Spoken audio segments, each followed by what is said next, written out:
I always knew I wasn't truly one of them. I was the outsider, the extra piece that didn't quite fit into the perfect puzzle of my best friend's family. But I tried. God, I tried. I had been around them for years, practically growing up alongside my best friend, Ava. Her family had money, connections, and power, but what they didn't have was drive. That's where I came in. I was the one who studied harder than anyone, the one who made the plans, the one who solved their problems before they even knew they had them. When Ava wanted to start a business, I was the one who drafted the entire plan. When her father's company was struggling, I was the one who suggested the restructuring that saved them. And when Ava's brother needed a job, I was the one who used my connections to get him in the door. But none of that mattered, because one night, as I sat at their dinner table, after years of loyalty, after giving them everything, I heard the words that changed everything.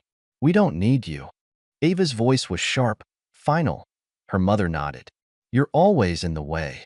Her father didn't even look at me. I just sat there, frozen, trying to process what was happening. I expected Ava to at least hesitate, to soften, to regret. But she didn't. Instead, she scoffed. "It's not like your family." That hit me harder than I expected. After everything I had done, after everything I had sacrificed for them, I didn't fight. I didn't argue. I didn't beg. I just stood up, grabbed my coat, and walked out the door. I didn't slam it. I didn't even look back. I just walked. Out of their house, out of their lives, out of the world I had built for them. The cold night air hit me as I stepped onto the street. It should have stung, but instead, it felt freeing. Like I had just shed a heavy weight I hadn't realized I was carrying. No more fixing their problems. No more waiting for their approval. No more pretending I belonged. They thought they didn't need me? Fine. Let's see how well they did without me. At first, there was nothing. No calls, no texts, no apologies. I wasn't surprised. They were arrogant enough to believe they'd be fine. They probably expected me to come crawling back, desperate to prove my worth that I didn't. Instead, I focused on myself. It was strange at first. So much of my life had revolved around them. I had spent years making sure Ava's business ideas were profitable, keeping her from making reckless mistakes. I had helped her father restructure his company when it was on the verge of collapse. I had even connected her brother to his first real job. But now I had time for my plans. The ones I had shoved aside because they had always needed something from me. Meanwhile, things started shifting in their perfect little world. Ava had always been the face of the business, but she had never been the brains. That had been me. Without me handling the numbers, the logistics, the strategy, things started slipping. At first, they didn't notice. Profits dipped slightly, nothing major, nothing alarming. Then the mistakes started piling up. Deals fell through. Investors got nervous. Ava had never been good at crisis management, and now, without me cleaning up her messes, she was drowning. Her father's company wasn't doing any better. He had always relied on my advice more than he realized. When I was around, I had subtly steered him away from bad decisions, pointed him toward the right opportunities. Now, he was blindly throwing money at problems he didn't understand. IT was slow, gradual, a tiny crack in a glass window, spreading wider with each passing day that I watched from a distance, not saying a word. They had made it clear they didn't need me, so I let them fall, and then, after weeks of silence, the first missed call appeared on my phone. I ignored it. Then another, and another. IT wasn't just Ava. It was her father, her mother, even her brother. They weren't doing fine. Not at all. And now, they wanted me back. But I had already started building something of my own. Something far bigger than anything they had ever imagined. And when they finally reached out again, truly desperate, I was going to laugh. The missed calls kept coming. At first, I ignored them. Let them sit there, unanswered, just like they had left me that night. But as the days passed, the desperation became obvious. The calls turned into voicemails, then texts. "Hey, I think we should talk." Ava's first message was casual, almost hesitant, as if she was trying to pretend nothing had happened. I left her on read.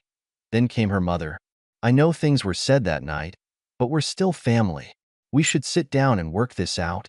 That one almost made me laugh. Family? Now they wanted to play that card. Her father's text was the most telling. I need your advice. Call me when you can. Ah, so that was it. They didn't miss me. They missed what I did for them. I scrolled through the messages, taking my time. There was no rush. I already knew what was happening. Ava's business was floundering. Her father's company was on shaky ground.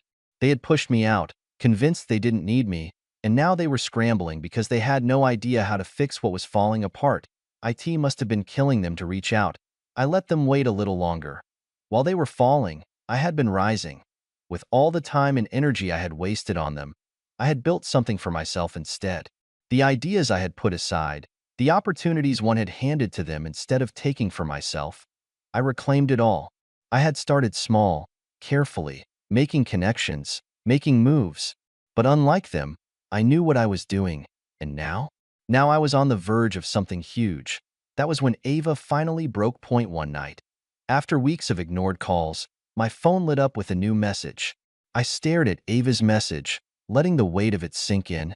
Please, we need you. Not I need you. We. Her whole family must have been panicking. Good that I didn't reply. Not yet. Instead, I went out for a walk, letting the cold night air clear my thoughts. Just a few months ago, I would have rushed to fix everything, to save them from their own incompetence. That was who I used to be, the person who cleaned up their messes, the one they could discard when it was convenient. Not anymore. By the time I got home, I had another voicemail. I pressed play.at first. There was just silence, then a shaky breath. Hey, it's Ava. Her voice was softer than usual. I know you're probably mad, and I don't blame you, but things have been hard. A pause. I messed up. We all did. She hesitated, as if expecting me to jump in, but of course, I wasn't there to save her this time. The business isn't doing well, she finally admitted, her voice cracking. I thought I could handle it, but everything's a mess. The investors are pulling out. We're losing money every day, and she took a sharp breath. Dad's company isn't any better. He tried to fix things, but I guess he didn't know how much of it was you. There it was. The truth. They had underestimated me. They thought I was replaceable. And now they were drowning without me. Look, she continued, her voice thick with desperation. I know we hurt you. I know we said things we shouldn't have. But can we just start over? Fix this? Together? Together. Like I was supposed to forget how they threw me away. I let the voicemail play to the end, then deleted it. The next morning, I got a call from an unknown number. Against my better judgment, I answered. Ava's father. His voice was steady, but there was an edge to it, tension, frustration. We need to talk. I smirked. Now he wanted to talk? Oh. I said casually. I thought you didn't need me. There was a pause. A long one. I could almost picture his jaw tightening, his pride clashing with his desperation. I was wrong, he admitted, voice strained. We all were. I let the silence stretch, long enough for him to feel it. Long enough for him to understand that this conversation wasn't on his terms. Then I laughed. A low, amused chuckle. You were wrong? I repeated slowly, like I was trying out the words for the first time. No kidding. And what exactly were you wrong about? He hesitated, just for a second. That tiny pause where he realized this wasn't going to be as easy as he thought. About how much we needed you, he said finally. About, he exhaled. Like this was physically painful for him to say, about what you did for us. I leaned back in my chair, staring at the ceiling. Funny, I mused. Because the last time I checked, you all made it very clear that I was always in the way. He didn't respond. What could he say? We both knew the truth. Tell me, I continued, my voice turning sharper. What exactly changed? What suddenly made you realize my worth? He exhaled through his nose. We're in trouble. I smirked. There it was. No fake apologies. No real remorse. Just a problem they couldn't fix on their own. And now you want me to come save you, I said, my voice ice cold. After throwing me away like I was nothing. It's not like that, he tried, but I cut him off. It is exactly like that. Another silence. Longer this time. He was waiting for me to cave, to offer solutions, To step in like I always did that I didn't. I know you're upset, he said, trying a different tactic, but business is business. You can't tell me you don't care about what we built. I laughed again, sharper this time. We built? Don't insult me. I built it. You all just took the credit. His breathing tightened. If you still care at all, we need you back. Need me back? I repeated, pretending to think. See, that's the thing. I don't need you anymore. The silence on the other end was delicious. But I'll tell you what, I said after a moment. I'm in a good mood today, so I'll make you an offer. I could feel his relief. He thought I was about to save him. I smiled. My offer is this, I said, my voice dripping with mock kindness. You figure it out yourselves. Without me. And then, just before hanging up, I added, good luck? I didn't wait for a response. I ended the call. And that was when the real begging started. The messages started flooding in. Ava, her mom, her dad, even her brother, who had never bothered to say 2 words to me before. They were all scrambling now, clawing at any chance to pull me back in. Please, just meet with us. We can work something out. We're willing to make a deal. Pathetic. They had shoved me aside, convinced I was dead weight, only to realize I had been the foundation holding everything up. And now they were watching it all crumble. Powerless to stop it, I let them beg. Ignored their calls. Left their messages unread. Then, 3 days later, I got a new email. Not from Ava. Not from her parents.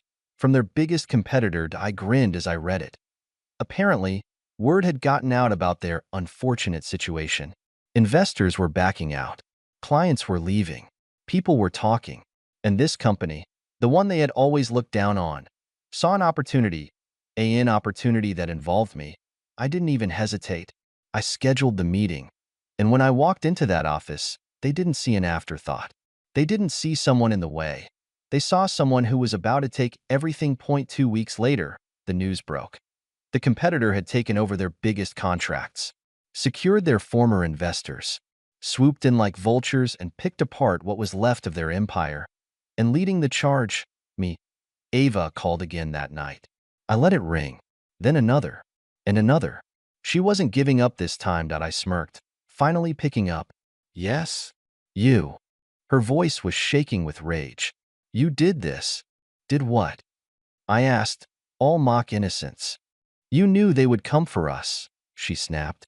You let it happen. I leaned back, savoring the moment. Actually, I made it happen. Her breath hitched. She hadn't wanted to believe it. You worked with them? I led them, I corrected. Turns out, I was never in the way. I was the way forward. But you were too stupid to see it. She was silent. Good. Let that sink in. We're ruined, she whispered. You ruined us. I chuckled. No, Ava. You ruined yourselves. I just made sure you felt it. I could almost hear the tears in her voice. Why? That was the funniest part. She still didn't get it. I just hung up. And that should have been the end of it. But people like them, people who took and took until there was nothing left, never knew when to stop. The knocking started the next morning. At tea first. I ignored it. Let them waste their energy pounding on my door. But when the knocking turned into banging, when the voices outside grew desperate, I finally got up, stretched, and made my way over. I didn't even need to check who it was. Swinging the door open, I was greeted with the sight of all of them. Ava, her parents, even her brother, the one who used to treat me like I didn't exist. They stood there, looking nothing like the arrogant, self-assured people who had once told me I was in the way. Ava's hair was a mess, her eyes puffy like she hadn't slept in days. Her mother, who used to hold her nose up at me, was clutching her husband's arm like she was afraid she might collapse. And her father, the one who had looked at me with disgust as he told me I was useless, now stood before me looking small. Defeated. It was almost funny. I leaned lazily against the doorframe, pretending to be surprised. Wow, I said, dragging out the word. Didn't expect to see you here. Ava stepped forward first. We need to talk. I arched an eyebrow. About what? You made it pretty clear that I was a burden, remember? Her father sighed, rubbing a hand down his face. We were wrong, he muttered. We should never have pushed you out. I smirked. Yeah, you said that already. I pretended to think. Didn't really mean much the first time. Ava's mother, who had barely acknowledged me before, suddenly found her voice.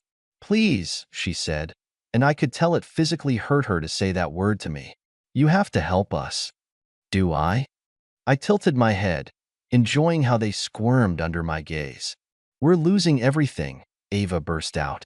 The company is collapsing. The investors won't even return our calls. And you? She swallowed hard, her voice cracking. You're the only one who can fix this.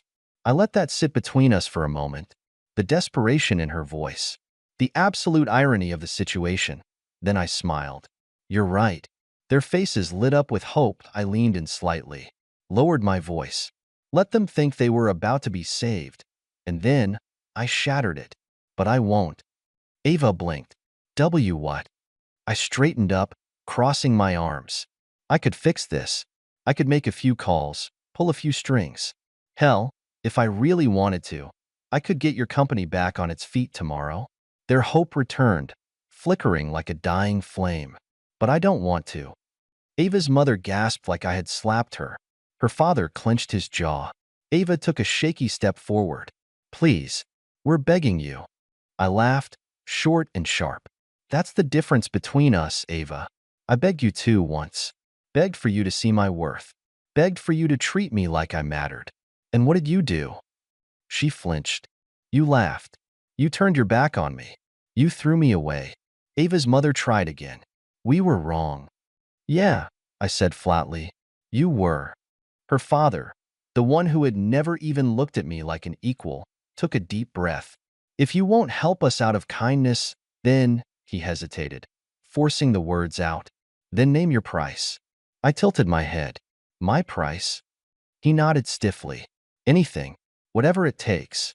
I looked at them, taking in the sight. They were nothing now. Shadows of the people who once stood tall, who once thought they were untouchable. I could destroy them completely. Watch them fall all the way down until they had nothing left. Or, I smirked.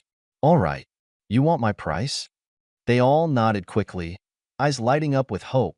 I stepped closer, dropping my voice so they had to lean in to hear me. On your knees. Silence. Ava's father went rigid. Her mother's mouth fell open slightly. Ava looked like she had been slapped. You want my help? Then beg for it, I continued. Like I begged you. Like I pleaded when you shoved me out and told me I was worthless. Ava clenched her fists. You can't be serious. I smiled, tilting my head. Then I guess we have nothing left to talk about. I turned to close the door. Ava's father dropped to his knees. I froze, blinking in genuine surprise. Then Ava followed. Then her mother. Then her brother. All of them, kneeling on my doorstep, in front of me. Please, Ava's father gritted out, his pride crumbling before my eyes. We need you. I let the silence drag. Let them sit there in their humiliation. And then, with a slow, cruel smirk, I closed the door in their faces. Let them sit in their own failure. Let them feel what it was like to be powerless. It was quiet now. The phone had stopped buzzing with desperate calls. The doorbell wasn't ringing with their pathetic pleas. There was no more noise, no more pressure. Just the calm stillness of a world that had finally balanced itself. I had done what I set out to do. Not out of spite, not out of malice, but because I knew they would never learn otherwise. Ava, her family, they had all thought they could walk all over me. They had convinced themselves that I was the weak one, the one who didn't matter. But the truth was, I was the only one who saw the bigger picture. I was the one who understood what it took to build something, to create something lasting. And when they cast me aside, they destroyed themselves. I had no sympathy for them. Not anymore. They were a lesson to me, a lesson I would carry with me for the rest of my life. Success, true success, wasn't about just getting by. It was about having the strength to walk away when people didn't see your worth, and to watch them crumble under the weight of their own ignorance. I built something on my own. Without them, I took their rejection and turned it into fuel. I created my empire. A real empire. One they couldn't tear down, one they couldn't even touch now. And now I laugh. Because they came crawling back. asking me to rebuild what they so carelessly destroyed.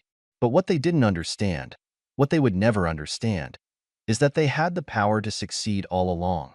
They just didn't see me. They never saw me for what I was. I wasn't their savior. I wasn't their backup. I was always the key, and they would never get to touch that again, so I let them beg. I let them crawl. I let them hurt. Because in the end, the only person who needed to believe in me was me, and I finally did.